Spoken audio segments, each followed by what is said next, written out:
Hey guys, welcome back to Burnout's Hot Rod Shop. Feel like it's been a minute since we've been on here.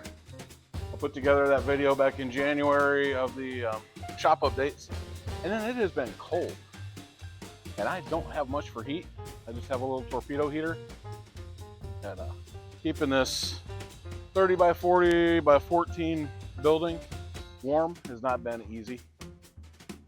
Today it's up about 50 degrees. We are right at the end of February here in the Poconos, so decent weather.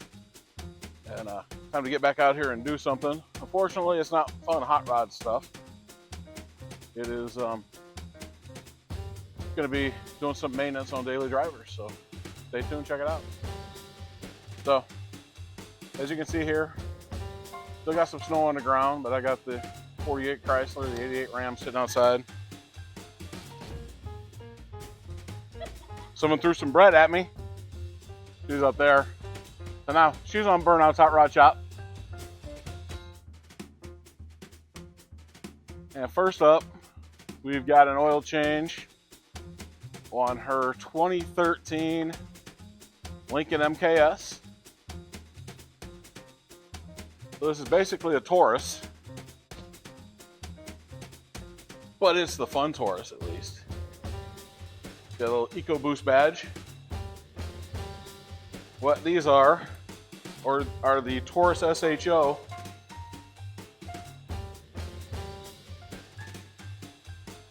And a little bit of Lincoln trim. So you can see she's real crusty. So it's winter time here in the heart of the Poconos. Got the hood popped and getting ready to take it up. I will put you guys on some high-speed stuff so that you can check it out and as fast as I wish I was doing it. So stay tuned, watch me with some speed.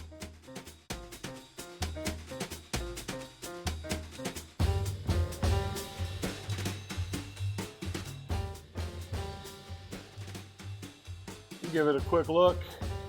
A little bit of that Pennsylvania rust. Nothing major though. 2013. Floors still look pretty good. Even the muffler looks good. It's a factory muffler with 160,000 miles on it in Pennsylvania. And I got this thing from Connecticut. It's lived in salt its whole life.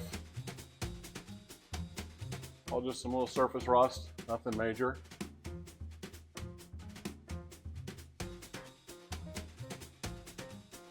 We got the handy dandy pivot zip tie.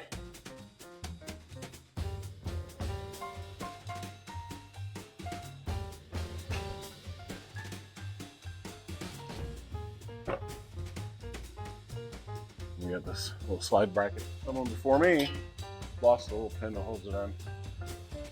We look, the mount looks good. Transmission's not leaking. The filter's pretty simple to get to. We've got PTO.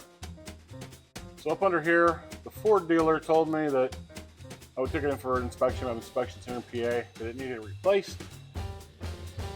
The only thing it needed was serviced. It is a non-serviceable PTO, but it has a fill hole, and you can get to it with a pump it out.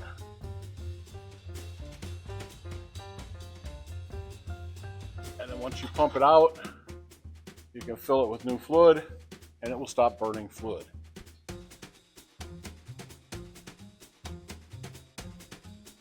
A little bit of play, nothing bad.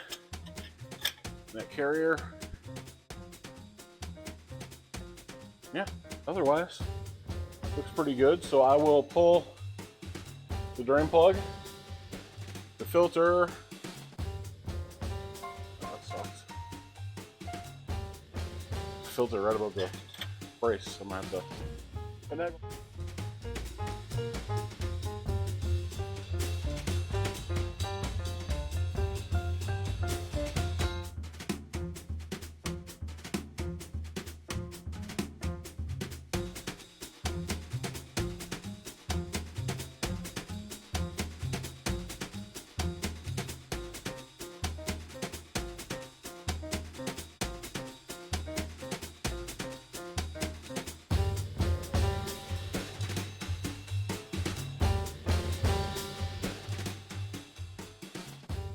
So there you go, guys. That's what you do on the bottom end. So whenever you pull into your Jiffy Lubes or your Valvolines or whatever, you go over the pit, you're wondering what the guy underneath your car is doing. That's what he's doing. Turning the oil, changing out the filter, looking at a few things. That way he can tell you, upsell. He'll check like the air filter and stuff under the hood as well. Because again, upsell, cabin filter, they always want you to replace those things. I just replaced them last fall, so they'll be good. We're not going to check that. May do it again over the summer. Kind of how I do it, usually about twice a year. So next we're going to get under the hood. We'll put the oil in. We'll test it, make sure we don't have any leaks or anything. We got everything nice and tight. No oil pressure problems whenever we fire it up. So we'll hop onto that next and back to high speed.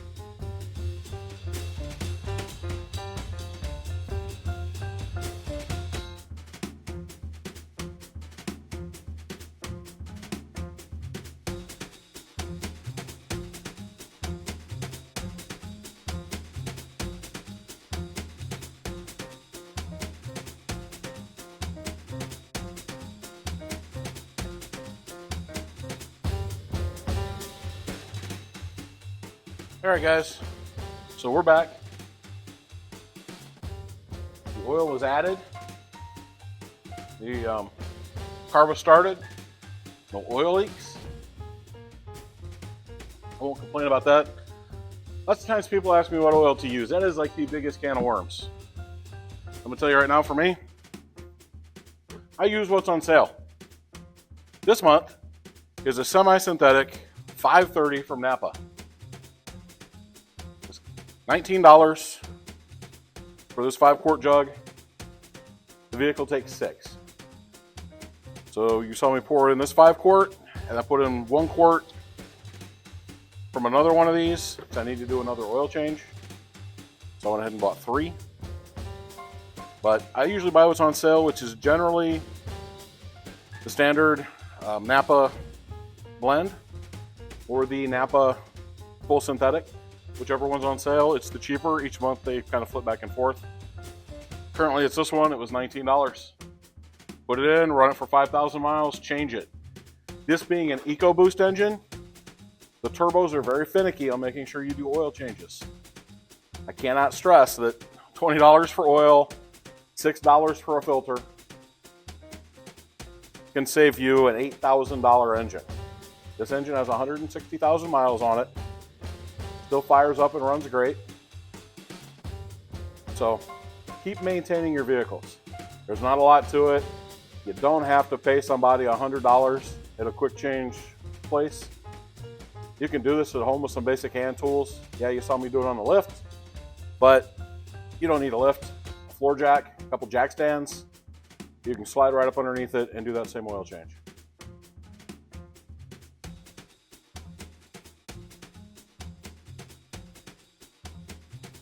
Last but certainly not least,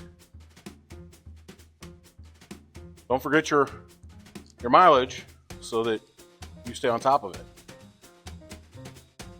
So I'm at 160,479 miles.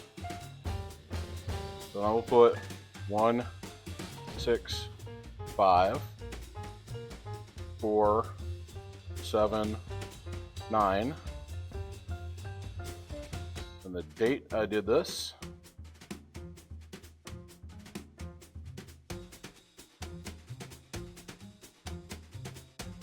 What is today? 24th?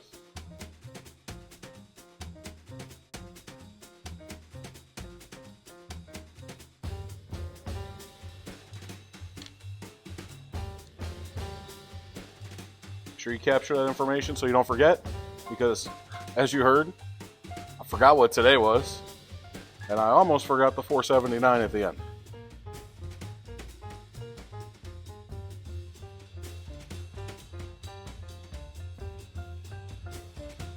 So guys, that will wrap up what we're doing for today.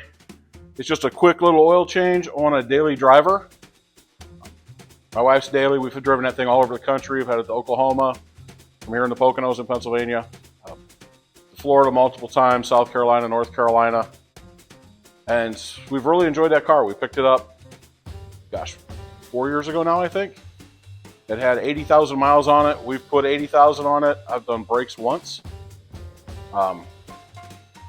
That's it, I think. Service, like I say, service the PTO. Did full brakes all the way around. The next time I'll probably replace calipers. I had to replace one rotor because it was the little screw was stuck on, and it was one of those pulsating, so I just went ahead and drilled it out and got it off of there. But in general, that's been a really good car. I know sometimes those EcoBoost engines don't get a lot of love, and usually the ones that don't get a lot of love are the ones that also don't get a lot of oil changes. Again, I cannot stress staying on top of general maintenance of your vehicles to keep them running. 160,000 miles on that, and it has been a great car. Knock on wood, it'll stay that way. We've enjoyed that car. We had another one like it that got totaled, and we replaced it with this one. That one we had about 140,000 miles on. We picked it up with 70,000, 75,000, if I remember correctly. And nothing with it either.